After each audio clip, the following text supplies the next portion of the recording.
Hello sa mga architecture student na balak ng mag-quit at isuko na ang laban sa kanilang pag-aaral.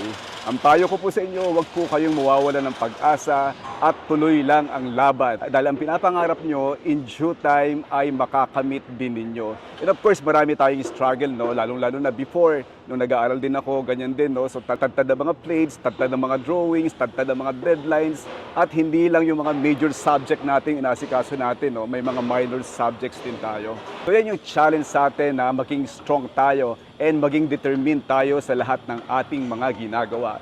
So dapat meron tayong core values or principles sa ating buhay, lalong-lalo na sa ating pag-aaral. And i-share ko din sa inyo yung 3 core values or principles nung nag-aaral ako at hanggang ngayon na nandito na ako sa profession ng pagiging arkitekto. Of course, unang-una, meron tayo dapat vision. Dahil yung vision na yan yung nagbibigay sa atin ng direction kung saan tayo pupunta at kung ano yung gusto nating patunguhan sa buhay. Lalong-lalo na sa ating pag-aaral when we start as a freshman, then habang tumatagal tayo, second year, third year, and fifth year, marami tayong mga struggle and challenges sa ating pag-aaral. Pero kung meron tayong vision, meron tayong sense of direction kung ano yung gusto nating mangyari at gusto nating maabot. And pangalawa, dapat meron tayong determination. Yun yung tumutulong sa atin na to keep going. Ano man yung mga challenges na hinaharap natin sa ating pag-aaral, sa buhay, sa pamilya. So maraming factors, no? Kaya minsan hirap din tayo maka-cope up, lalong-lalo na kapag nandyan na yung mga pressure sa ating pag-aaral at meron tayong dapat ma-meet na deadlines na pagpapasa ng ating mga drawings or plates. And pangatlo is dapat meron tayong passion. So yan yung nagpo-fuel sa atin to motivate lalo, no, sa ating pag-aaral. Kahit mahirap at hindi na tayo natutulog paghaminsan, pero itong passion natin dahil gusto natin, mahal natin at gusto natin makamit, kinakailangan nating mag-pursue kahit ano man mangyari, kahit nahihirapan tayo, still we are keep going doon sa ating mga ginagawa. So dapat meron tayong vision, determination, and passion sa ating pag-aaral. So guys, wag nating isipin na pinapahirapan tayo ng ating mga professors, ng mga instructor or teacher dahil tad-tad na yung mga drawings or submittals na ibinibigay sa atin.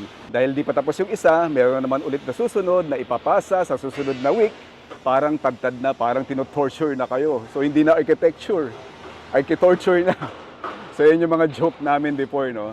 But you know guys, itong mga bagay na to is ginagawa yan to make you equipped, to make you strong, to make you motivated, and to make you ready, lalong-lalo na sa pag-aaral at sa tunay na realidad ng buhay. So kapag nagtapos kayo, naging lisensyado kayo, at naging successful kayo bilang mga arkitekto, maiisip na lang ninyo, ay tama pala si prof, tama pala si instructor, tama pala si teacher. Kaya pala ginagawa niya to dahil ito pala yung magiging reality ng buhay, mas maraming pressure.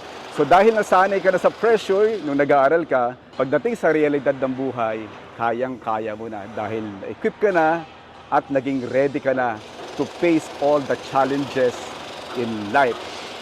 And good luck sa inyo guys, no? Huwag niyong isuko ang laban, don't quit, and don't say die.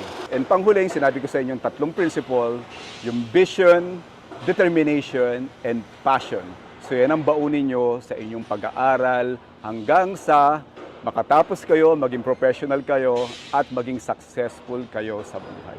Yun lang guys, I'm Architect Jojo, joyfully sharing with you what Archi knows.